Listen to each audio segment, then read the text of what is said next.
Before Tuscaloosa, even before the state of Alabama existed, in 1818, there was the First Baptist Church of Tuscaloosa, but it didn't always have that name. Well, it began as Ebenezer Baptist Church, and the name remained Ebenezer for about the next 14 years, at which time it became Tuscaloosa Baptist Church. And then, of course, around the turn of the century, when Dr. L.O. Dawson was pastor here, the church's name was officially made First Baptist Church, Tuscaloosa. The church turns 200 years old this year, to be exact, on January 24th, 1818.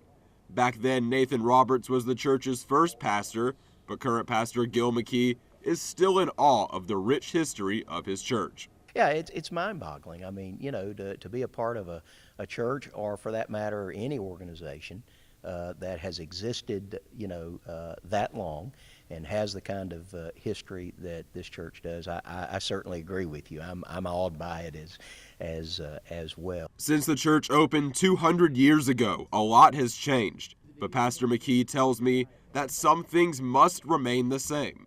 There have been 32 pastors here at First Baptist Tuscaloosa, and a lot can change over 2 centuries. But Pastor Gil McKee says that the mission and message of the church can never change, while the purpose of the church hasn't changed over time.